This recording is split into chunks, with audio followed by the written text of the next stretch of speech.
লক্ষ্য 2026 বিজয় সম্মেলনে তৃণমূলের জনসংযোগ। 5ই অক্টোবর থেকে রাজ্য জুড়ে বিজয় সম্মেলন শুরু করছে জোড়াফুল শিবির। দলের সব সাংসদ, মন্ত্রী, শাখা সংগঠনকে এই নির্দেশ। সর্বভারতীয় সাধারণ সম্পাদক অভিষেক বন্দ্যোপাধ্যায়। বিজয় সম্মেলনের মধ্য দিয়ে নিবিড় জনসংযোগ। কলকাতা থেকে প্রায় 50 জন প্রথম সারি নেতা বিভিন্ন জেলায় যাবেন। বক্তা হিসেবে জেলায় যাবেন তৃণমূল নেতারা। সামনেই রয়েছে 2026-এর নির্বাচন এবং তার আগেই 5ই অক্টোবর থেকে বিজয় সম্মেলন শুরু করছে জোড়াফুল শিবির।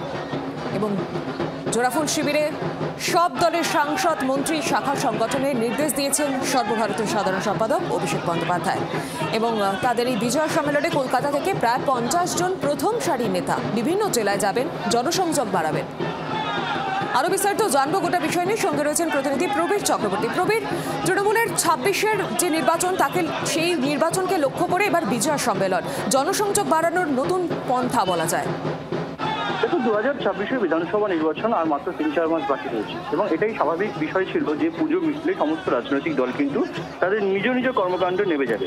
তৃণমূল কংগ্রেস কিন্তু বিলম্ব না করেই আগামী 5ই অক্টোবর থেকেই রাজ্য জুড়ে বিজয় সম্মেলনীতে নামছেন। সমস্ত সাংসদ, বিধায়ক, মন্ত্রী সবার কাছে নির্দেশ গেছে দলের সর্বভারতীয় সাধারণ সম্পাদক অভিষেক বন্দ্যোপাধ্যায়ের কাছ থেকে যে সবাইকে নিজে নিজের কনস্টিটিউয়েন্সিতে বিজয় সম্মেলনী পালন করতে হবে এবং শুধু যে জেলায় জেলায় যে বিজয় সম্মেলনীগুলো হবে সেখানে কলকাতা থেকেও প্রথম সারির নেতারা সেই বিজয় সম্মেলনীতে বক্তা হিসাবে যোগ দেবেন। এবং আমরা অতীতে লক্ষ্য করে দেখেছি মমতা বন্দ্যোপাধ্যায় পর্যন্ত নিজের ভবানীপুর বিধানসভা কেন্দ্রেতে তিনি বিজয় সম্মেলনী করেছেন, অনেকবার লক্ষ্য করা গেছে। অভিষেক বন্দ্যোপাধ্যায় নিজের ডায়মন্ড লোকসভা কেন্দ্রে বিজয় সম্মেলনী করেছেন। যেহেতু 26-এ বিধানসভা নির্বাচন রয়েছে, আরও নিবিড় জনসংযোগ করতেই বিজয় সম্মেলনীকে হাতিয়ার করছে তৃণমূল কংগ্রেস। তাই বিলম্ব না করে 5ই অক্টোবর থেকেই রাজ্য জুড়ে তৃণমূল কংগ্রেস কিন্তু বিজয় সম্মেলনীতে নেমে পড়ছে বলে জানা যাচ্ছে। ধন্যবাদ প্রবীর।